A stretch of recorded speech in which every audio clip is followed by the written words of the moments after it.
அதிகாரம் 23 பக்கம் 683 பக்கத்தில் இருக்கிறது. கர்த்தரின் மேய்ப்பராய் இருக்கிறார் அத்தாட்சியடையே. அவர் என்னை புல்லுள்ள இடங்களை மேய்த்து அமர்ந்த தண்ணீரின் அண்டைகளை கொண்டு போய் விடுகிறார். அவரின் ஆத்மாவை தேடி தந்தை நாமத்தின் நீதியின் பாதையில் நடத்துகிறார். நான் மரணங்களில் பள்ளத்தாக்கிலே நடந்தாலும் கொள்ளப்புக்கு பயப்படேன். தேவரீர் என்னோடு கூட இருக்கிறீர். உமது கோலும் உமது தடியும் என்னை தேற்றும். சத்துக்கு முன்பாக எனக்கு ஒரு பந்தி ஆயத்தப்படுத்தி என் தலையிலே நல்ல விஷயம் பண்ணுகிறேன். என் பாத்திரம் நிரம்பி வருகிறது. என் ஜீவனுள்ள நாளெல்லாம் நன்மை கிருபை என்னை தொடரும். நான் கர்த்தருடைய வீட்டிலே நீடித்த நாட்களால்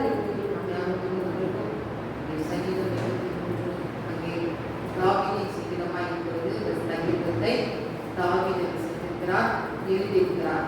இங்கே 1வது வசனத்தில் நாம் பார்க்கிறோம், கர்த்தர் என் மேய்ப்பராய் இருக்கிறார், நான் தாழ்ச்சியடையேன் என்று சொல்லி இங்கே சங்கீதக்காரனாகிய தாவீது என்ன செய்கிறான் சொல்லுகிறான். கர்த்தர் என்னுடைய வாழ்க்கையிலே மேய்ப்பராய் தலைவராய் இருக்கிறபடியினால நான் என்ன செய்ய மாட்டேன், தாழ்ச்சி அடைய மாட்டேன், குறைவுபட மாட்டேன் என்று சொல்லி இங்கே சொல்லுகிறதை குறித்து பார்க்கிறோம். அங்கே சங்கீதம் 81 இஸ்ரவேலின் மேய்ப்பரே செவிகொடும் என்று சொல்லி இங்கே தாவீது சொல்லுகிறார். முன்பாக ஏசாயா 40:11 வசனத்திலே நாம் பார்க்கும்போது, மேய்ப்பனை போல தமது மந்தையை என்ன செய்வார், மேய்ப்பார். ஆட்டுக்குட்டிகளை தமது புயத்தினால் சேர்த்து தமது மடியிலே சுமந்து கரவலாடுகளை மெதுவாய் நடத்துவார். ஒரு மேய்ப்பர் எப்படி காணப்படுவார், மந்தையை கருத்தாக என்ன செய்வார், மேய்ப்பார். அது மாத்திரமல்ல, அங்கே குட்டி ஆடுகள் இருக்கும் என்றால் அதை தன்னுடைய தோள்களிலே தன்னுடைய புயத்திலே என்ன செய்வார், ஒரு மேய்ப்பரானவன் சுமந்து கொண்டு போவார்.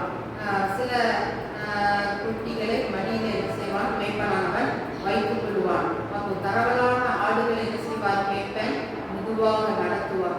ஆகவே அப்படிப்பட்ட நல்ல ஒரு மேய்ப்பன் தன்னுடைய மந்தையை என்ன செய்வான், கருத்தால் என்ன செய்வான், மேய்ப்பான். எப்படி குட்டிகளுக்கு எப்படி நம்ம நடத்தணும், பலவீனமான ஆடுகளை எப்படி நடத்தணும் என்கிறத நன்கு அறிந்தவராய் அந்த மேய்ப்பன் என்ன செய்கிறார், காணப்படுகிறவராய் இருக்கிறார். மாத்திரமல்ல, நாம் கர்த்தர் அந்த வாழ்க்கையிலே நமக்கு மேய்ப்பராய் இருந்தால் நம்மளுடைய சத்தத்தை கேட்டு அதன்படி நம்ம என்ன செய்கிறவர்களாய் இருக்கோம், கீழ்ப்படுகிறவர்களாக நம்ம என்ன செய்வோம் இருப்போம். கர்த்தருடைய சத்தத்தை நாம் முதலாவது என்ன செய்யணும், கேட்கிறவர்களாய் இருக்க வேண்டும். அதன் பின்பதாக அவருடைய சத்தத்துக்கு கீழ்ப்படுகிறவர்களாய் நாம் இருக்க வேண்டும். யோவான் 10:2 வசனத்திலே அங்கே மேய்ப்பனை குறித்து சொல்லப்பட்டிருக்கிறது. மேய்ப்பன் வாசல் வழியாக பிரவேசிக்கிறவன் ஆடுகளின் மேய்ப்பனாய் இருக்கிறான். வாசலை காக்கிறவன் அவனுக்கு திறக்கிறான். ஆடுகளும் சத்தத்துக்கு செவி கொடுக்கிறது. அவன் தன்னுடைய ஆடுகளை பேர் சொல்லி கூப்பிட்டவில்லை, வெளியிலே நடத்தி கொண்டு போகிறான். அவன் தன்னுடைய ஆடுகளை வெளியே விட்ட பின்பு அவைகளுக்கு முன்பாக நடந்து போகிறான். ஆடுகளின் சத்தத்தை அறிந்திருக்கிறபடியால் அவனுக்கு பின் செல்கிறது. அந்நியனுடைய சத்தத்தை அறியாதபடியால் அவைகள் அந்நியனுக்கு பின் செல்லாமல் அவனை ஓடி போகும் என்று சொல்லிக்கிறார். அப்போ ஆடுகளை என்ன செய்கிறார், பெயரிட்டு என்ன செய்கிறார், அழைக்கிறார். அப்போ நம்ம கூட இந்த நாட்டிலே எத்தனையோ நல்ல பெட் அனிமைகளை வளர்க்குறோம். அதுக்கான பேர்களை வைத்து அதை நம்ம அழைக்கும் போது அந்த மிருகங்கள் அந்த பிராணிகள் என்ன செய்கிறது, அன்பாக வருகிறது. அதே போல ஆண்டவராக இயேசு கிறிஸ்து அங்கே பேரிட்டு அழைக்கிறவராக இருக்கிறார். முதலாவது அங்கே ஏதோ தோட்டத்திலே அங்கே மிருக ஜீவன்களை உண்டாக்கிவிட்டு அங்கே ஆதாமிடத்தில் என்ன செய்கிறார், இதெல்லாம் அங்கே பேரிட்டு அலை என்று சொல்லி அங்கே ஆதாமுக்கு என்ன செய்கிறார், ஆண்டவர் கட்டளை கொடுக்கிறார். அங்கே ஆதாம் ஒவ்வொரு மிருகத்திற்கும் ஒவ்வொரு பிராணிக்கும் என்னென்ன பெயரிட்டானோ அந்த பெயர் தான் இன்றைக்கும் என்ன செய்கிறது, குறிப்பிடப்பட்டு கொண்டிருக்கிறது. ஆகவே ஆண்டவர் என்ன செய்கிறார், பெயரிட்டு அழைக்கிற தேவனாக இருக்கிறார். அது மாத்திரமல்ல, ஆடு குட்டிகள் என்ன செய்கிறது, மேய்ப்பனுடைய சத்தத்தை நன்கு அறிந்ததா இருக்கிறது. அந்நியருடைய சத்தத்துக்கு அது கீழ்ப்படியாதபடி, அந்நிய மனிதர்களுடைய சத்தத்துக்கு அது கீழ்ப்படியாதபடி, அது பின் செல்லாதபடி அது என்ன செய்கிறது, மேய்ப்பனின் சத்தத்துக்கு மாத்திரம் அது கீழ்ப்படிந்து நடக்கிறதா இருக்கிறது. தேவனுடைய பிள்ளைகளை நீங்கள் தானுடைய சத்தத்தை கேட்கிறீர்கள், தேவனுடைய சத்தத்தை கேட்கிறீர்களா? அந்த தேவனுடைய சத்தத்தை நீங்கள் கேட்பீர்கள் என்றால் அவருடைய சத்தத்திற்கு நீங்கள் செவி கொடுத்து அந்த வழியிலே நடப்பீர்களாக.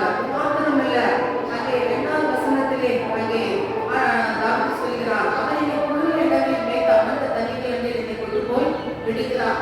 அங்கே புல்லுள்ள இடம் நல்ல பசுமையாக இருக்கும், அமர்ந்த தண்ணீர் அதை கொண்டு போய் விடுகிறார். ஆண்டவர் அந்த வாழ்க்கையிலே சம்பூர்ணமான ஆசீர்வாதத்தினாலும் சமாதானத்தினாலும் ஆண்டவர் நிறைத்து நம்ம என்ன செய்கிறார், வழி நடத்துகிறார். பாருங்க, சம்பூரணமான ஆசீர்வாதம், பரிபூரணமான ஆசீர்வாதத்தை ஆண்டவர் நமக்கு என்ன செய்கிறார்? தருகிற தேவனாக இருக்கிறார். மரண இருளில் பள்ளத்தாக்கை நடந்தால் பொல்லாப்புக்கு நான் என்ன செய்ய பயப்படேன். மரண இருள் போன்ற போராட்டம் யோபுட வாழ்க்கையில மரண இருள் போன்ற ஒரு போராட்டம். சரீரம் முழுவதும் பருக்களால் வியாதிகளால் அவன் நிரப்பப்பட்டிருந்தான். அவன் தோள்கள் அழுகி போகிற சூழ்நிலை இருந்த போதிலும் கர்த்தர் அந்த மரண பள்ளத்தாக்குகளிலிருந்து அவனை விடுவித்து அவனுக்கு மீண்டும் ஒரு ஜீவனை கொடுத்து மறுவாழ்வை கொடுத்து எதையெல்லாம் இழந்தானோ அதெல்லாம் ரெட்டிப்பாக கொடுத்து ஆண்டவர் நம்மை ஆசீர்வதித்தார். இன்றைக்கு கூட மரணம் போன்ற போராட்டங்கள் நம்முடைய வாழ்க்கையில் வந்தாலும் எல்லா பொல்லாப்பு எல்லா போராட்டத்தை ஆண்டவர் நீக்கிவிட வல்லமை உள்ளவராக இருக்கிறார். மாத்திரம் இல்ல, தாவீது ஆடுகளை மேய்த்து செல்லும் போது என்னெல்லாம் காணப்பட்டுச்சு? குன்று, மலை, காடு, அப்படிப்பட்ட காரியங்கள்லாம் காணப்பட்டது. ஆனாலும் அதெல்லாம் சர்ப்பங்களும் தேள்களும் விஷ ஜந்துக்களும் இன்னுமாக கரடி, சிங்கம், புலி இப்படி போன்ற பயங்கரமான ஆபத்து நிறைந்த அந்த மிருகங்கள் மத்தியிலே பத்திரமாக என்ன செய்தான்? தன்னுடைய ஆடுகளை அழைத்து அதுக்கு தண்ணீர் காட்டி அங்கே பொருட்களை கொடுத்து அப்படியாக அருமையாக பாதுகாப்பாக நடத்தினான். ஒரு சமயம் அங்கே அப்படியாக அவன் ஆடுகளை மேய்த்து கொண்டிருந்த போது சிங்கம் ஒரு நேரம் வந்தது, கரடி ஒரு நேரம் வந்தது. ஆனால் அதை எல்லாவற்றையும் அவன் என்ன செய்தான்? வீழ்த்தி போட்டு சிங்கத்தின் வாயை இழுத்து போட்டு கரடியை கொன்று போட்டு அங்கே தன்னுடைய ஆடுகளையும் ஆட்டுக்குட்டிகளையும் என்ன செய்தான்? அங்கே தாவீது பத்திரமா பாதுகாத்தான். அப்போ ஒரு மேய்ப்பன் என்ன செய்வான்? தன்னுடைய ஆடுக்கு எந்த தீங்கு வராதபடி, வேதனை வராதபடி பத்திரமாக என்ன செய்வான்? அந்த ஆடை கூட இருந்து என்ன செய்வான்? பாதுகாப்பான். அதே போல நாம் மரண போராட்டத்தின் வழியாக நடந்து சென்றாலும் ஆண்டவர் அந்த சூழ்நிலையும் என்ன செய்வார்? கூட இருந்து நம்மை பத்திரமாய் பாதுகாக்கிற தேவன். அப்படிப்பட்ட தேவன், அது வல்லமையுள்ள தேவன். அப்போ மரண சூழ்நிலையில ஆண்டவர் நம்மை கைவிட்டு ஓடுகிற தேவன் அல்ல, கூடவே இருந்து நம்மை பாதுகாக்கிற தேவன். 5வது வசனத்துல, என் சத்துருக்களுக்கு முன்பாக நீ எனக்கு ஒரு பந்தி ஆயத்தப்படுத்தி என் தலையை எண்ணெயினால் அபிஷேகம் பண்ணுகிறீர். என் பாத்திரம் என்ன செய்கிறது? நிரம்பி வழிகிறது. சத்துருக்கள் மத்தியிலும் ஒரு பந்தியை ஆண்டவர் என்ன செய்கிறார்? ஆயத்தம் பண்ணி கொடுக்கிறார். சத்துருக்கள் மத்தியில அங்கே ஆண்டவர் என்ன செய்தார்? ஆயத்தம் பண்ணி யாருக்கு கொடுத்தாரு? அங்கே யோசேப்புக்கு என்ன செய்தார்? கொடுத்தார். அது அவனுடைய சகோதரர்கள் அவனுக்கு எப்படி காணப்பட்டார்கள்? சத்துருக்களாய் காணப்பட்டார்கள். அவனுக்கு விரோதமாய் எழுப்பி நின்று அவனை என்ன செய்தார்கள்? குழியிலே போட்டார்கள். அவன் என்ன செய்தான்? எகிப்திலே விற்கப்பட்டான். அங்கே சிறையிலே அவன் அடைக்கப்பட்டான். இப்படிப்பட்ட பாதை வழியாக நாம் சென்ற போது ஒரு நாள் சிறைச்சாலையில் இருந்து அவன் என்ன செய்தான்? விடுவிக்கப்பட்ட தேசத்துக்கு அதிகாரியை ஆண்டவர் என்ன செய்தார்? மாற்றினார். அப்ப பாருங்க, அப்படிப்பட்ட பாதை வழியாக அவன் கடந்து சென்றான். அதே போல தாவீதுடைய வாழ்க்கையில அவன் வீட்டுக்கு கடைக்குட்டியா இருந்தான், சின்னவனா இருந்தான், இளைவனா இருந்தான். அப்ப சின்ன பிள்ளைங்கன்னா யார் பெரியவங்க என்ன செய்யறதுல மதிக்கிறது இல்ல. அவங்க சொல்லுவாங்க, நீ சின்ன பையன் தானே, சின்ன பிள்ளை தானே அப்படின்னு சொல்லி என்ன செய்வாங்க? மூத்தவர்கள் பெரியவர்கள் எல்லாம் அவர்களை என்ன செய்வார்கள்? அசட்டை பண்ணுவார்கள். அப்படிப்பட்ட அசட்டை பண்ணப்பட்ட அந்த தாவீதை ஆண்டவர் என்ன செய்கிறார்? தேசத்தின் தலைவனாக, அங்கே இஸ்ரவேலின் தலைவனாக ஆண்டவர் என்ன செய்தார்? ராஜாவாக மாற்றுகிறார், உயர்த்துகிறார். ஆடுகளை மேய்த்த, எப்படி யோசிப்பாரு? ஒரு ஆடு மேய்த்த மனிதன், ஒரு அரசனாய் அவனை பார்க்கும்போது எப்படி இருக்கும் பாருங்க. அப்ப அவன் தாழ்மையிலிருந்து என்ன செய்தான்? வந்து அவன் உயர்த்தப்படுகிறான். இன்றைக்கு ஆண்டவராகிய இயேசு கிறிஸ்து இந்த நாட்டிலேயே நம்ம தாழ்மையில இருக்கலாம், நம்ம ஒதுக்கப்பட்டவர்களா இருக்கலாம், புறக்கணிக்கப்பட்டவர்களா இருக்கலாம், சிறியவர்களா இருக்கலாம். ஆனாலும் அவர் சிறியவனை புழுதியிலிருந்து எளிவனை குப்பையிலிருந்து எடுத்து அவனை உயர்த்தி அவனை ராஜாக்களோடு பிரபுக்களோடு என்ன செய்கிறாராம்? உட்கார பண்ணுகிறார். அப்ப நம்ம சிறியவர்களா இருந்தாலும் ஆண்டவர்களை உயர்த்த வல்லவராய் இருக்கிறார். பாருங்க, அதுதான் நான் சொன்னேன். தாவீதை எப்படி ஆண்டவர் உயர்த்தினார், யோசேப்பு எப்படி இன்றைக்கு ஆண்டவர் உங்களையும் அப்படியாக உயர்த்த வல்லமை உள்ளவராய் இருக்கிறார். மாத்திரமல்ல, அங்கே தாவீது அவன் என்ன செய்கிறான்? அங்கே 2 சாமுவேல் 17ஆம் அதிகாரம் 27வது வசனம் 28, 29 சொல்லப்பட்டிருக்கிறது. தாவீது மக்னானி தீவில் செய்தபோது அம்மோன் புத்திரரை தேசத்து ரப்பா பட்டணத்தாயினாகிய சோபியனும் நாகசாலின் குமாரனும் லோதேபர் ஊரான அமேலி குமாரன் மாகீரும் ரோகியும் ஊரான கீலேயாத்தியனுமாகிய பர்சிலாவும் மெத்தைகளையும் கலங்களையும் மண்பாண்டங்களையும் கோதுமையும் வார்கோதுமையும் மாவையும் வறுத்த பயிற்சையும் பெரும் பயிற்சையும் சிறு பயிற்சையும் வறுத்த சிறு பயிற்சை தேனையும் வெண்ணையும் ஆடுகளையும் பால்பட்டியில் தாவீதுக்கு அமர்ந்திருந்த ஜனங்களுக்கும் சாப்பிட்டதுக்கு என்ன செய்தார்களாம்? கொண்டு வந்து கொடுத்தார்கள். ஏன் கொண்டு வந்து கொடுத்தாங்க? அங்கே தாவீது என்ன செய்தான்? அங்கே அப்சலோமுக்கு பயந்து அவரும் சேனைகளும் என்ன செய்கிறாங்க? வனாந்தரத்துக்கு ஓடி போகிறாங்க. அப்ப அந்த வனாந்தரத்தில் அவர்கள் பயந்து கொண்டு இருக்கும்போது ஆண்டவர் அவனை என்ன செய்தார்? வனாந்தரத்திலே அற்புதமாக அவனை போஷித்து வந்தார் என்று சொல்லி பார்க்கிறோம். இன்றைக்கு வனாந்தரமான ஒரு வாழ்க்கையா நம்மளோட வாழ்க்கையில இருக்கலாம். ஆகாருடைய வாழ்க்கையிலே அவர் என்ன செய்தார்? வனாந்தரத்திலே அவள் என்ன செய்தார்? கடந்து போனார். வனாந்தரத்திலே கூட தூதன் வந்து அவளை என்ன செய்தார்? அவனுக்கு நல்ல தண்ணீரை உணவை கொடுத்து ஆண்டவர் அவனுக்கு உயிரை கொடுத்து ஆகாரின் பிள்ளையை என்ன செய்தார்? பிழைக்க செய்தார். அப்ப வனாந்தரமான வாழ்க்கையா இருக்கலாம். நாம் வாழ்கிற வாழ்க்கை ஒரு வனாந்தரம், ஆசீர்வாதம் இல்லாத ஒரு வாழ்க்கையா இருக்கலாம். ஆனால் வனாந்தரத்திலே ஒரு வழி, அவாந்தர வழியில் உனக்கு ஆறுகளை உண்டாக்குவேன் என்று சொன்னார். வனாந்தரத்திலே வனாந்தரமான இந்த வாழ்க்கையில என்ன செய்வார்? வழியை உண்டாக்கி கொடுக்கிற தேவன், ஆறுகளை உண்டாக்கி கொடுக்கிற தேவன். அது மாத்திரமில்ல, சத்துருக்கள் மத்தியிலே உங்களுக்கு ஒரு பந்தியை ஆயத்தம் பண்ணுகிற தேவன். அது மாத்திரமில்ல, தலையை எண்ணெயினால் அபிஷேகம் பண்ணுகிறேன், பாத்திரம் நிரம்பி வெளிகிறது. ஆண்டவர் அபிஷேகத்தினால நிறைத்து ஆண்டவர் நம்முடைய பாத்திரங்களை நிரம்பப்படுகிறவராய் இருக்கிறார். உலக பிரகாரமான ஆசீர்வாதம் மாத்திரமல்ல, ஆவிக்குரிய ஆசீர்வாதமாகிய அந்த அபிஷேகத்தின் எண்ணெயை ஆண்டவர் குச்சி நம்முடைய பாத்திரத்தை என்ன செய்கிறார்? நிரம்பி வெளிய செய்கிற தேவனாய் இருக்கிறார். என் ஜீவனுள்ள நாளெல்லாம் நன்மையும் கிருபை என்னை தொடரும். நான் கர்த்தருடைய வீட்டிலே நீடித்த நாட்களாய் நிலைத்திருப்பேன். அப்ப ஜீவன் நம்ம பூமியிலே வாழ்கிற ஜீவனுள்ள நாளெல்லாம் என்ன நன்மையும் கிருபை நம்ம என்ன செய்கிறது? தொடர்கிறது. அது மாத்திரமல்ல, ஒவ்வொரு நாளும் நன்மை நம்ம தொடருது, கிருபை அவர் தொடருது. எத்தனையோ நேரங்கள்ல நம்ம என்ன செய்கிறோம்? வெளியில போறோம், வாரோம், பலவிதமான சில நேரங்களில சில ஆக்சிடென்ட்கள் வருவது போல இருந்தாலும் ஆண்டவர் என்ன செய்கிறார்? விலைக்கு ஆண்டவர்களை பாதுகாக்கிறார். அந்த ஜீவனுக்கு எந்த கேடு வராதபடி ஆண்டவர் என்ன செய்கிறார்? பாதுகாக்கிறார். அது மாத்திரமல்ல, அந்த கிருபை நம்மை ஒவ்வொரு நிமிஷமும் நம்மை தாங்குகிறது, வழி நடத்துகிறதா இருக்கிறது. அது மாத்திரமல்ல, அப்படிப்பட்ட தேவன் பூமியிலே இப்படிப்பட்ட ஆசீர்வாதங்களை கொடுக்கிற தேவன், பரலோக ஆசீர்வாதமாகிய அங்கே பரலோக வாழ்வை நமக்கு தருகிறார். நான் கர்த்தருடைய வீட்டிலே நீடித்த நாட்களாய் நிலைத்திருப்பேன். ஆவிக்குரிய ஆசீர்வாதத்தை ஆண்டவர் தந்து ஆண்டவர் நம்மை வழிநடத்த வல்லமை உள்ளவராய் இருக்கிறார். 15:19 உண்மைக்காக நான் கிறிஸ்துவிலே நாம் நம்பிக்கை உள்ளவர்களாய் இருந்தால் பரிதபிக்கப்பட்டவர்களாய் இருப்போம். உண்மைக்காக மாத்திரம், உண்மைக்குரிய ஆசீர்வாதத்துக்காக மாத்திரம் நம்ம ஓடுகிறவர்களே அல்ல, அங்கே நித்திய ஜீவனுடைய ஆசீர்வாதத்தை நாம் பெறுகிறவர்களாய் நாம் ஓட வேண்டும். ஆவிக்குரிய ஆசீர்வாதங்களை, நன்மைகளை நாம் பெறுகிறவர்களாய் என்ன செய்ய வேண்டும்? ஓட வேண்டும். ஆகவே ஜீவனுள்ள நாளெல்லாம் நன்மை கிருபை உங்களை தொடர்கிறதா இருக்கிறது. நீங்கள் கர்த்தருடைய வீட்டில் என்ன செய்ய வேண்டும்? நீடித்த நாட்களாய் இருக்க வேண்டும். அந்த சமூகத்தில், ஆலயத்துல நம்ம என்ன செய்யணும்? நிலைத்திருந்து கனி கொடுக்கிறவர்களாக இருக்கும்போது நிச்சயமாகவே ஆண்டவர் நமக்கு பெரிய காரியத்தை செய்கிறவராக இருக்கிறார். ஆகவே உங்கள் வாழ்க்கையில ஆண்டவரை மேம்பராக நீங்கள் ஏற்றுக்கொண்டு அவருடைய சத்தத்துக்கு நீங்கள் கீழ்ப்படுது அவருடைய வழியிலே நீங்கள் நடக்கும் போது ஆண்டவர் இப்படிப்பட்ட ஆசீர்வாதங்களை, நன்மையை நமக்கு தந்து நம்மையும் நம் குடும்பத்தையும் வழி நடத்துவாராக. கர்த்தர் தாமே எங்களை ஆசீர்வதிப்பாராக. Price the Lord. கர்த்தர் நல்லவர். ஏசாயா 60 வசனத்தை நாம் வாசிப்போம். ஏசாயா 60 வசனத்தை நாம் வாசிப்போம். சின்னவன் ஆயிரம், சிறியவன் பலத்த அதிகமாவான். கர்த்தராய் நான் ஏற்ற காலத்துக்கு தீவிரமாய் நடப்பேன். ஆனா எல்லாம் சேர்ந்து ஒரு முறை வாசிப்போம். சின்னவன் ஆயிரமும் சிறியவன் பலத்த ஜாதியுமாவான். கர்த்தராகிய நான் ஏற்ற காலத்தில் தீவிரமாக நடப்பேன். இன்னொரு முறை, சின்னவன் ஆயிரமும் சிறியவன் பலத்த ஜாதியுமாவான். கர்த்தராகிய நான் தீவிரமாய் நடப்பேன். இன்னொரு முறை, ஆயிரமும் சிறியவன் பலத்த ஜாதியுமாவான். நான் ஏற்ற காலத்தில் தீவிரமாக நடப்பேன். ஒரு அல்லேலூயா சொல்லுங்க.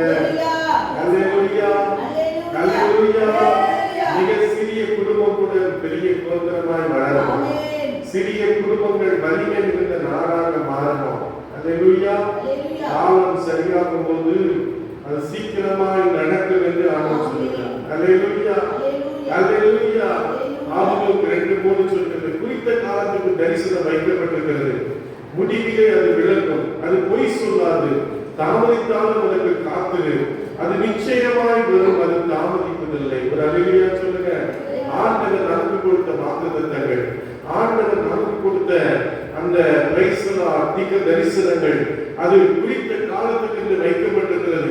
நம்முடைய நினைவுகள் ஆண்டுடைய நினைவுகள் அல்ல, நம்முடைய வழிகள் கர்த்தருடைய வழிகளும் அல்ல. பூமியை காட்டில வானம் எவ்வளவு உயரமாய் இருக்கிறதோ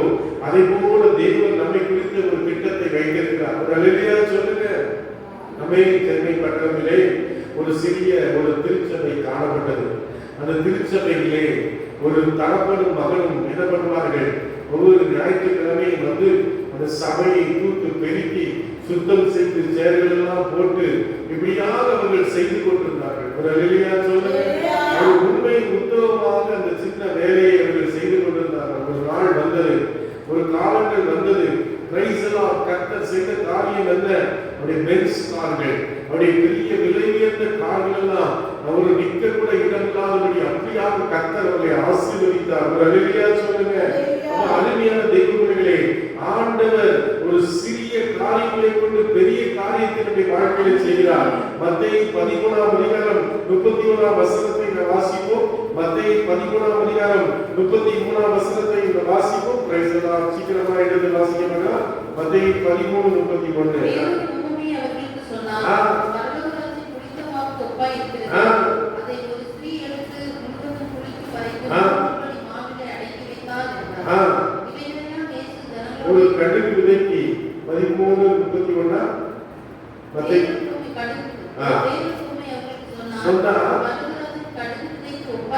கடுகு ஒப்பாய் இருக்கிறது. ஒரு அல்லேலூயா சொல்லுங்க.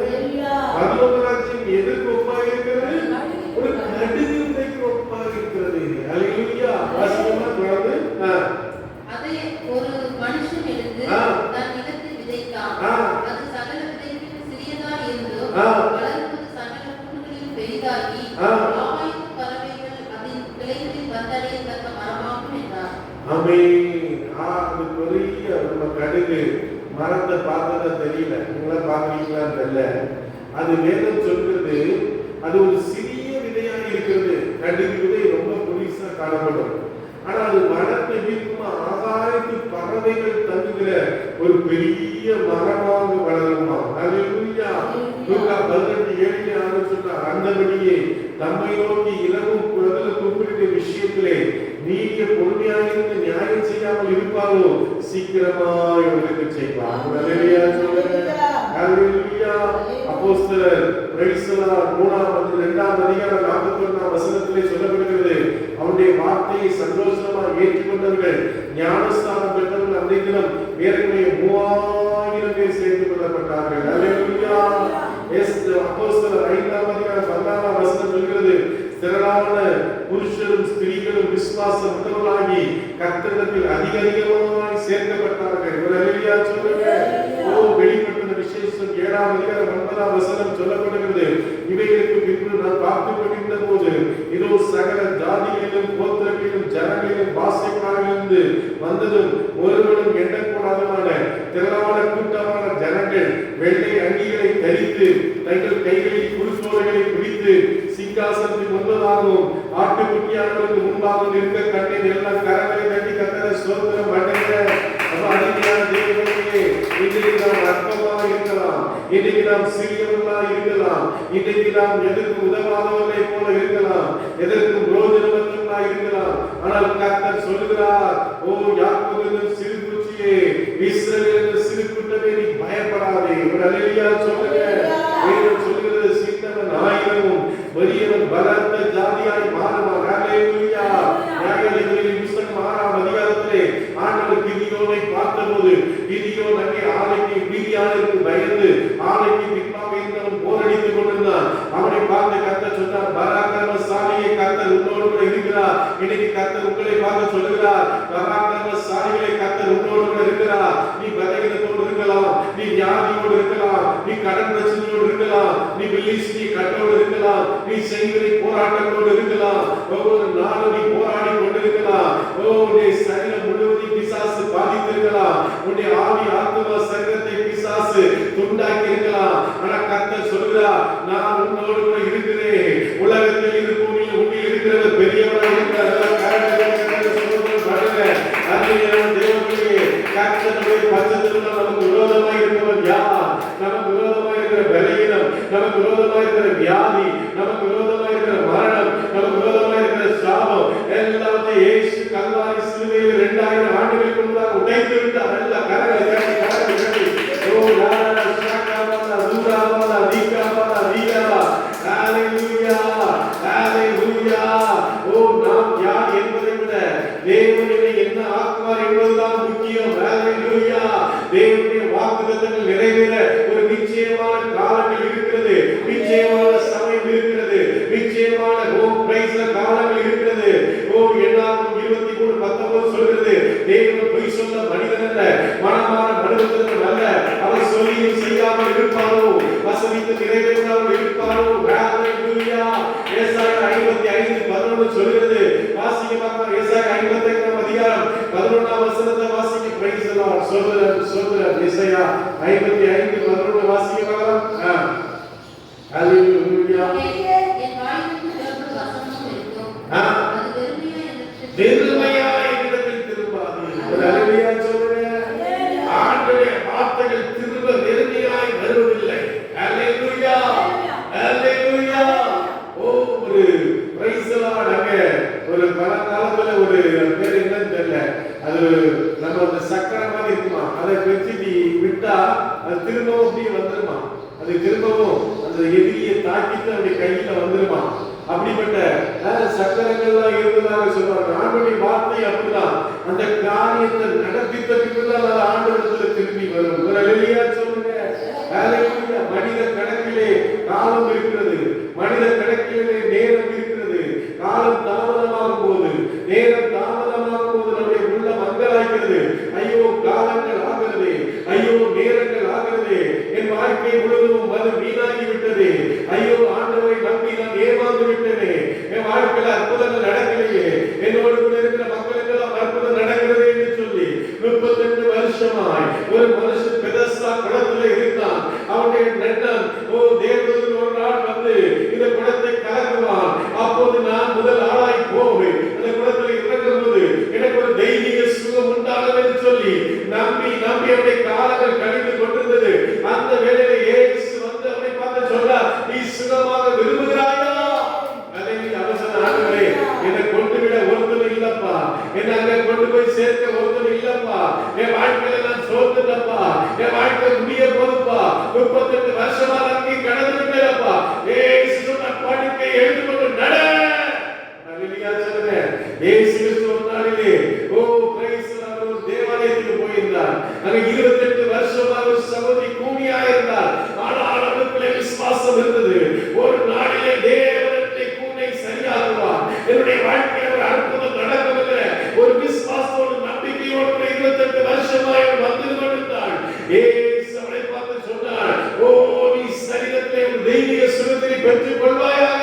ஹalleluya சொல்லுங்க. ஆண்டவர் இன்னைக்கு அற்புதங்களை செய்ய வல்லவராய் இருக்கிறார். ஹalleluya. ஹalleluya.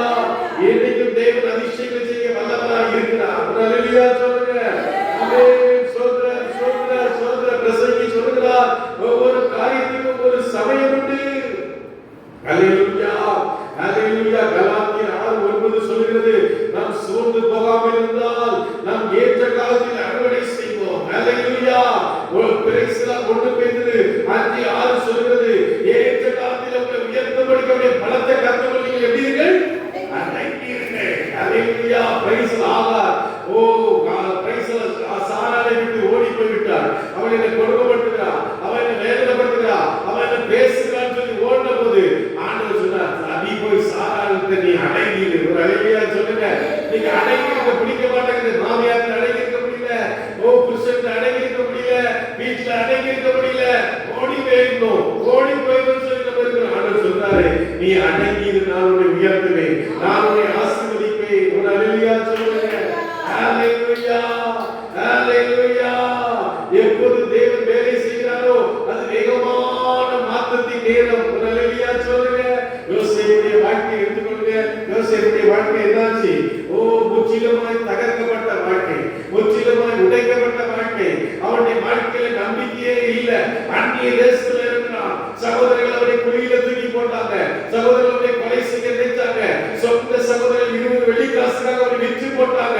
அவருடைய வாழ்க்கை போத்திபார் வீட்டிலே போராட்டம், போத்திபார் வீட்டுக்கு இருந்த மனைவி நிமித்தமாக ஒரு சிறைச்சாலை அனுபவம். வாழ்க்கை அப்படியே முடிஞ்சு போகுது. ஆண்டவர் சொன்னார், அப்பா உன் வாழ்க்கை முடியல, இனிதான் உன் வாழ்க்கை ஆரம்பிக்க போகுது. ஒரு ஹalleluya சொல்லுங்க. இனிதான் உனக்கு ஆசீர்வாதம் வரப்போகுது, இனிதான் நீ பிரதம மந்திரியா மாற போகிற. எல்லா காரியங்களையும் நீங்க சொல்லுங்க. உங்க வல்லமைகள் குறைந்து போவதில்லை, உங்க உயிர்கள் மைந்த மாறவில்லை, உங்க வல்லமைகள் குறைந்து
பல போயிருந்தோம்.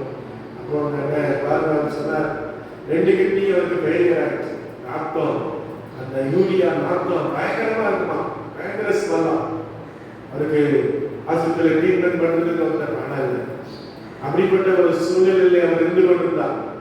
எப்போது வாழ்வா சாங்கிற ஒரு மரண போராட்டம், அப்படிப்பட்ட போராட்டத்தில் இருக்கும்போது ஆண்டவர் பிரைஸ்லார் அவரை இந்த செல்லூர் சிஎம்சி ஆஸ்பத்திரி கொண்டு போட்டார். அல்லேலூயா சொல்லுங்க. அல்லேலூயா. பஸ் கூட பணம் இல்லை, ஆனா அங்க 2 லட்சம் கட்ட சொன்னாங்க. விசுவாசத்தோடு கூட அங்கே போயிருக்காரு. மனைவி சொன்னாங்க, ஓ பாருங்க, கவலைப்படாதீங்க, உங்களுக்கு நான் கிட்னி தரேன். அல்லேலூயா சொல்லுங்க. பாத்தீங்களா எல்லா மனைவிமார் எவ்வளவு ஒரு அன்பு பாத்தீங்களா. மனைவி சொன்னாங்க, நான் உங்களுக்கு கிட்னி தரேன். அல்லேலூயா சொல்லுங்க. அதோட பெருசு என்ன, மகன் சொன்னானா +2 படிக்கிறான், எப்பா யாரும் தரல, நான் உங்களுக்கு தரேன். அல்லேலூயா சொல்லுங்க. ஓ இப்படிப்பட்ட பிள்ளைகள் நமக்கு தேவை, இப்படிப்பட்ட குடும்பம் தேவை, நமக்காக ஜீவனை கொடுக்கிற குடும்பம். அல்லேலூயா சொல்லுங்க. ஒரு பெண்ணுடைய கிட்னி அதை வந்து மாத்தணும், ஒரு ஆணுக்கு பெண்ணுடைய கிட்னியை மாத்தணும். அது சொன்னார், எல்லாம் சரியா இருக்கணையா, எல்லாம் கரெக்டா இருக்கானா, எல்லாம் ஒர்க் ஆகணும் அப்படின்னு சொல்லி விசுவாசத்தோடு கூட அவருக்கு தேவை 20 லட்சம் ரூபாய். அங்கே விசுவாசத்தோடு போயிருக்கிறார். கர்த்தர் அற்புதமாய் அவர் தேவைக்கு அதிகமாகவே கற்றுக் கொடுத்தார். அவர் அல்லேலூயா சொல்லுங்க. அல்லேலூயா.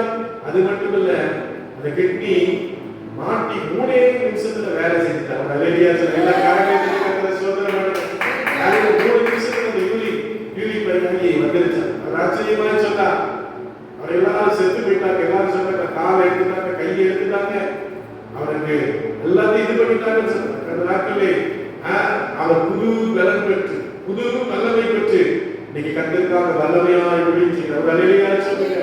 வாழ்க்கை முடிஞ்சு போகல, உன் காலங்கள் முடிஞ்சு போகல. கர்த்தர் இன்னைக்கு உனக்கு கர்த்தர் திட்டங்களை வைத்திருக்கிறார். இன்னைக்கு உன்னை குறித்து நோக்கங்களை வைத்திருக்கிறார். அல்லேலூயா. அல்லேலூயா. யோவேல் 2ஆம் அதிகாரம் 25ஆம் வசனத்தை வாசிக்க பார்க்கலாம். யோவேல் 2:25ஆம் வசனத்தை வாசிக்க பார்க்கலாம். Price the Lord. யோவேல் 2:25 வாசிக்க. Price the Lord. பெரிய சேனையை வெட்டிக்கிறீர்கள், பச்சை கிளிகள், பூச்சிகளை, பூச்சிகள், பச்சை புழுக்கள், திரும்ப அழிப்பேன். அல்லேலூயா சொல்லுங்க.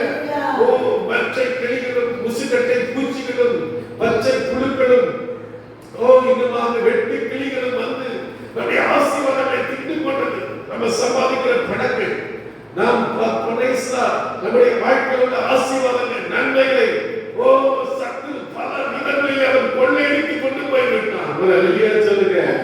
ஆண்டவர் சொல்லுகிறார், அதை திரும்ப தருவேன். அல்லேலூயா சொல்லுங்க. ஓ வாழ்க்கையில நீ இதெல்லாம் இழந்து போனாயோ, உன் ஆசீர்வாதம், உன் சந்தோஷம், உன் சுகம், உன் சுக வாழ்வு, நீ என்னெல்லாம் இழந்து போனாய், அதை திரும்ப தருவேன் என்று கர்த்தர் சொல்கிறார். அல்லேலூயா சொல்லுங்க. ஓ யோவான் 11ஆம் அதிகாரத்திலே லாசரு சகோதர நிகழ்வு நமக்கு தெரியும். லாசரு அவன் வியாதியா இருக்கிறான் என்று சொல்லி அவனுடைய சகோதரிகள் ஓ இயேசுவுக்கு அங்கே செய்தி அனுப்புகிறார்கள். அவன் செய்தி அனுப்பினான். ஆண்டவர் 2 நாள் போல. அல்லேலூயா சொல்லுங்க. நம்ம வீட்டுல ஒருத்தர் உடம்பு சரியில்லை, பாஸ்டர்ட்ட சொல்லிக்க, பாஸ்டர் வரலன்னா உடனே என்ன செய்ய, போங்க பாஸ்டர், என்னெல்லாம் சபைக்குள்ள நான் வரமாட்டேன் சொன்னேன். நீங்க என்ன செய்ய, வரவே இல்லை. ஆனா இயேசு செத்த பிறகு போறான். 4 நாள் கழிச்சு தான் போறான். கிட்டத்தட்ட 6 நாள் ஆயிடுச்சு. 6 நாள் ஆன பிறகு போறான்.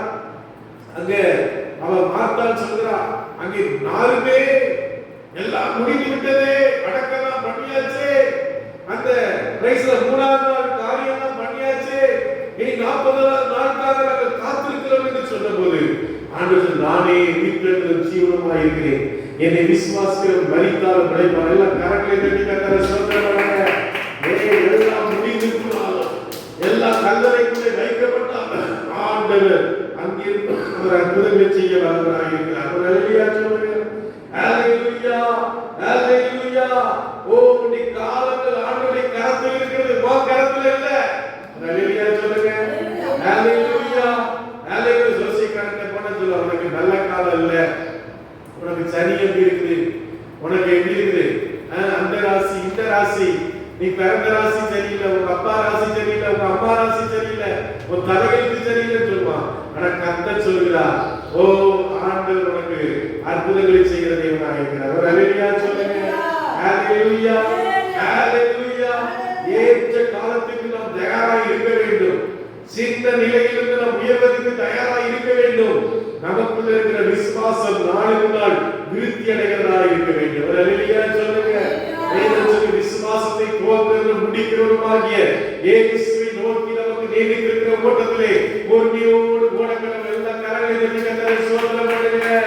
ஓ பிரைஸ் தி லார்ட். நம்முடைய விசுவாசத்தை துவக்கிறவர் அவர். தாயின் கருவில் உண்டாவதற்கு முன்பதாகவே நம்மை தெரிந்து கொண்டார், நம்மை பேர் சொல்லி அழைத்தார்.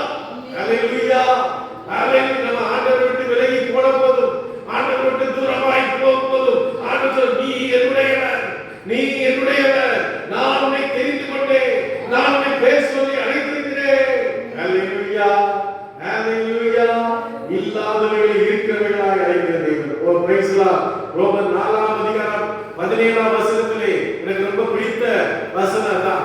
ஓ வேதம் சொல்கிறது, ஆபிரகாமுடைய சரீரம் செத்து போனதையும் சாராளுடைய சரீரம் செத்து போனதையும் அவன் நினையாதிருந்து, ஓ பிரைஸ் தி லார்ட், வாக்குத்தத்தம் பண்ணினவர் அதை நிறைவேற்ற வல்லவராய் இருக்கிறார் என்று முழு நிச்சயமாய் நம்பி தேவனை மகிமைப்படுத்தி விசுவாசத்திலே வல்லவரானார். அல்லேலூயா. சற்று ஒவ்வொரு நாளும் சொல்லுவான், வார் உனக்கு என்ன நடந்துச்சு, வார் உனக்கு என்ன நடக்கல, ஓ உன்னை ஏமாத்துறாங்க, ஓ வாழ்க்கையில நடக்காது, ஒரு முடியவே முடியாது, ஆண்டவர் சொல்லுங்க நடக்கும், நடத்தி காட்டுவே, நான் சர்வவல்லவன், நான் சர்வவல்லவன். அல்லேலூயா, அல்லேலூயா. ஆதியாகமம் 1ஆம் அதிகாரம் 28ஆம் வசனத்தை வாசிக்கவாக. ஆதியாகமம் 1ஆம் அதிகாரம் 28ஆம் வசனத்தை வாசிக்க. Price the Lord. பின்பு தேவன் அவர்களை நோக்கி, நீங்கள் பலுகி பெருகி பூமியை நிரப்பி அதை கீழ்ப்படுத்தி சமுத்திரத்தின் மச்சங்களையும் ஆகாயத்து பறவைகளையும் பூமியின் மேல் நடமாடுகிற சகல ஜீவ ஜந்துக்களையும் ஆண்டு கொள்ளுங்கள் என்று ஆண்டு கொள்ளுங்கள். அல்லேலூயா சொல்லுங்க. ஆண்டு கொள்ளுங்கள். அல்லேலூயா. இன்னைக்கு கர்த்தர் உனக்கு ஆளுகையை கொடுத்திருக்கிறார். நீ பலுகி பெருகணும். ஆண்டவர் சொல்லுகிறார், நீ பலுகி பெருகுவாயாக. இந்த சபை பலுகி பெருகணும், நம்முடைய குடும்பம் பலுகி பெருகணும். அல்லேலூயா. இங்கதான் நம்ம ஒரு பிள்ளை 2 பிள்ளை பெற்றிருக்கிறோம். வெளிநாட்டுல பாருங்க, 9 பிள்ளை, 10 பிள்ளை, 15 பிள்ளை. அல்லேலூயா, அல்லேலூயா. ஒரு சில வருஷத்துக்கு முன்பதான் ஒரு ஐயா வந்திருந்தார். அவர் 15ஆவது பிள்ளையை கொண்டு வந்திருந்தார். அல்லேலூயா சொல்லுங்க. 15 பிள்ளை, 15 கார் அவர் வீட்டுல இருக்கார். அல்லேலூயா சொல்லுங்க. அருமையான தேவனுடைய ஒரு பிள்ளைகளை வச்சுட்டு ஐயோ எப்படி வளர்க்கிறது, என்ன செய்வது, என்ன பண்றது அப்படின்னு தவிச்சிட்டு இருக்கிறோம். அருமையான தேவனுடைய ஆண்டவர், நீ பல்கி பெருகி பூமியை நிரப்பி அதை ஆண்டு கொள்ளுங்கள். அல்லேலூயா. இயேசு கிறிஸ்து என்ன பண்ணார்? 5 அப்பம் 2 மீனை கொண்டு எத்தனை பேரை போஷித்தார்? 5000 பேரை போஷித்தார். ஒரு அல்லேலூயா சொல்லுங்க. ஓ எலிசா தீர்க்கதரிசி ஒரு விதவை வீட்டுக்கு போகிறான். அவன் வீட்டுல இருந்தது என்ன இருந்துச்சு? ஒரு குடம் எண்ணெய். ஒரு அல்லேலூயா சொல்லுங்க. 2 4:1 நான் பிரைஸ் தி லார்ட். ஒரு குடம் எண்ணெய் இருந்துச்சு. கர்த்தர் அவரை கடனெல்லாம் அடைக்க வைத்தார். ஒரு அல்லேலூயா சொல்லுங்க. உன் கடன் அடைபட போகிறது. எத்தனை பேர் விசுவாசிக்கிறீங்க? உன் கடன் எல்லாம் அடைபட போகிறது. எனக்கு கடன் இருக்குது, ஒரு 3 லட்சம் ரூபாய் கடன் இருக்குது. அது ஒவ்வொரு மாசமும் இந்த கடனை கட்டும்போது கஷ்டமா இருக்கும். கடனை கட்டணுமே, மாசம் கடன் கட்டணுமே, ரொம்ப ஒரு வேதனையா இருக்கும். கர்த்தர் அடைக்க உதவி செய்வார். ஒரு அல்லேலூயா சொல்லுங்க. தேவைகளை கர்த்தர் சந்திக்கிற தேவன். ஒரு அல்லேலூயா சொல்லுங்க. அல்லேலூயா. நம்மளுடைய தேவைகளை கர்த்தர் அறிந்தவராய் இருக்கிறார். ஒரு அல்லேலூயா சொல்லுங்க. அல்லேலூயா, அல்லேலூயா. அப்போஸ்தலர் 4ஆம் அதிகாரம் 13ஆம் வசனத்தை வாசிக்க பார்க்கலாம். அப்போஸ்தலர் 4ஆம் அதிகாரம் 13ஆம் வசனத்தை வாசிக்க பார்க்கலாம். பேதுருவும் யோவானும் பேசுகிற தைரியத்தை அவர்கள் கண்டு அவர்கள் படிப்பறியாதவர்கள் என்றும் வேதனை உள்ளவர்கள் என்றும் அறிந்தபடியினால் ஆச்சரியப்பட்டு அவர்கள் இயேசுவுடனே கூட இருந்தவர்கள். அல்லேலூயா, அல்லேலூயா. இந்த தர்மராஜன் மேரிக்காரனா பாட்டு பாடுறத பார்த்தா ஆச்சரியமா இருக்கு. இவங்களா இப்படி பாட்டு பாடுறாங்க, இவங்களா இப்படி தேவனை துதிக்கிறாங்க. ஒரு அல்லேலூயா சொல்லுங்க. அவங்க இயேசுவோடு கூட இருந்தவர்கள். ஒரு அல்லேலூயா சொல்லுங்க. நீங்க இயேசுவோடு கூட இருந்தா கர்த்தர் அப்படியே உயர்த்திடுவார். ஒரு அல்லேலூயா சொல்லுங்க. அல்லேலூயா. 1 கொரிந்தியர் 2 கொரிந்தியர் 12ஆம் அதிகாரம் 9ஆம் வசனத்தை வாசிக்க பார்க்கலாம். 2 கொரிந்தியர் 12ஆம் சொல்லலாம். என் கிருபை உனக்கு போதும். ஆ. பலவீனத்திலே ஆ. என் பலம் பூரணமாய் விளங்கும். ஒரு அல்லேலூயா சொல்லுங்க. ஆமென். உங்களுடைய திறமையை விட, உங்கள் தாளத்தை விட, உங்களுடைய வல்லமை விட தேவனுடைய வல்லமை பெரிது. ஒரு அல்லேலூயா சொல்லுங்க. நமக்குள்ள நிறைய அறிவு வளங்கள், ஞானம், புத்தி எல்லாம் இருக்கலாம். ஆனா நம்முடைய பலவீனத்திலே தேவன் பலமாய் மாறுகிறார். ஒரு அல்லேலூயா சொல்லுங்க. காலங்களிலே பலவீனத்தோடு நீ வந்திருக்கிறாயோ, வியாதியோடு வந்திருக்கிறாயோ, சோர்வோடு வந்திருக்கிறாயோ, வாழ்க்கையின் கடைசி கட்டத்தோடு வந்திருக்கிறாயோ, அடச்சுடா உன் பலவீனத்திலே பலம் பூரணமாய் விளங்கும். ஹalleluya, ஹalleluya. ஆண்டவராகிய கர்த்தர் இன்னைக்கு உங்களை அவர் பெருக செய்கிற தேவனாக இருக்கிறார். ஹalleluya. உங்களை வாழ செய்கிற தேவனாக இருக்கிறார். ஹalleluya. காத்திருத்தல் என்பது எப்படிப்பட்டது? விசுவாசத்தினுடைய ஒரு பகுதி. எதுக்காக காத்திருத்தல் இப்படி இருந்தப்படுமா? இதயத்தை இளைக்கப்பட்டமா? நெருங்கினது வரும்போதோ ஏசாயா 40:31 சொல்கிறது, கர்த்தருக்கு காத்திருக்கிறவர்கள் என்ன செய்வார்களாம்? கழுகுகளை போல செட்டையிட்டு பறப்பார்கள். அவர்கள் ஓடினாலும் இடமடையா, நடந்தாலும் சோர்வடையா. அல்லேலூயா சொல்லுங்க. காத்திருந்து காத்திருந்து காலங்கள் போகலாம், நேரங்கள் போகலாம், ஆனால் காத்திருக்கிறவர்கள் பிரைஸ் தி லார்ட். அல்லேலூயா சொல்லுங்க. ஹalleluya, ஹalleluya, ஹalleluya. கல்யாணம் முடிச்சு பிள்ளை பெற்றவங்க சாதாரண பிள்ளை தான் பெற்பாங்க. ஆனா காத்திருந்து பிள்ளை பெற்றவங்க இந்த பிள்ளைகளுக்கு சம்பளம் கொடுக்கிற அளவுக்கு உயர்த்தப்பட்ட ஒரு கர்த்தர் ஒரு ஆசீர்வாதத்தோடு கர்த்தரை கொடுப்பார். அல்லேலூயா சொல்லுங்க. ஹalleluya, ஹalleluya. அப்ப நம்முடைய வாழ்க்கையிலே தேவன் பிரைஸ் தி லார்ட் சொல்லுகிறார். பெரிய காரியங்களை அவர் செய்ய வல்லவராக இருக்கிறார். ஹalleluya. வாசியமாக ஏசாயா 66 8ஆம் வசனத்தை வாசிங்க. ஏசாயா 66 8ஆம் வசனத்தை வாசிங்க. Praise the Lord. சோதரர் குடிப்பட்டங்களை கண்டதியா? ஒரு தேசத்துக்கு ஒரே நாளில் பிள்ளை பேர் வருமோ? ஒரு ஜாதி ஒருமிக்க பிறக்குமோ? சீயோனும் வெளியில் ஒருமிக்க வேதனைப்பட்டும் தன் குமாரனை பெற்று நிற்கிறது. ஹalleluya. ஒரு வினாடியில் ஒரு ஜாதி பிறக்குமோ? ஹalleluya சொல்லுங்க. ஒரே நாளில் ஒரு அற்புதம் நடக்குமோ? ஒரே நாளில் யோசேப்பை கர்த்தர் உயர்த்தினார். ஒரே நாளில் இயேசு கிறிஸ்து உயிர்த்தெழுந்தார். ஒரே நாளில் வேதத்திலே எத்தனையோ அற்புதங்களை செய்தார். ஹalleluya, ஹalleluya. அப்ப தேவன் இன்னைக்கு ஒரு நமக்குள்ள ஒரு விசுவாசம், என்னை குறித்து தேவன் ஒரு பெரிய திட்டத்தை வைத்திருக்கிறார். ஹalleluya. நான் சாதாரணமானவன் அல்ல, நான் சாதாரணமானவன் அல்ல. ஹalleluya. நம்பிக்கையோடு ஜெபிக்கணும், நம்பிக்கையோடு ஜெபிக்கணும், விசுவாசத்தோடு ஜெபிக்கணும், சோர்ந்து போகாம ஜெபிக்கணும். கர்த்தர் நிச்சயமா எனக்கு இறங்குவார். கர்த்தர் நிச்சயமா என் வாழ்க்கையில் அற்புதம் நடக்கும். நிச்சயமா என் வாழ்க்கையில் அதிசயம் நடக்கும். என் அந்நிய கண்கள் அல்ல, என்னுடைய கண்கள் காணும். ஹalleluya சொல்லுங்க. ஹalleluya, ஹalleluya.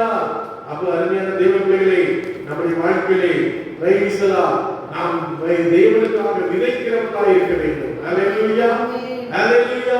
நாம் விதைத்தால் நாம் நல்ல காரியங்களை அனுப்புவோம், நல்ல ஆசீர்வாதங்களை அனுப்புவோம். Praise the Lord. ஹalleluya. நம்முடைய தேவன் பெருக செய்கிறவராக இருக்கிறார். நம்முடைய தேவன் சர்வ வல்லமையுள்ளவராக இருக்கிறார். சரியான நேரத்தில் அவர் செயல்படுவார். தீவிரமாய் அவர் செயல்படுகிற தேவனாக இருக்கிறார். ஹalleluya. ஆமென். அருமையான தேவ பிள்ளைகளே, ஆண்டவர் சொல்கிறார், சின்னவன் ஆயிரமும் சிறியவன் பலத்த ஜாதியுமாவான். ஏற்ற காலத்தில் தீவிரமாய் நடப்பேன் என்று எல்லா கற்களை மூடி நாம் ஜெபம் பண்ணுவோம்.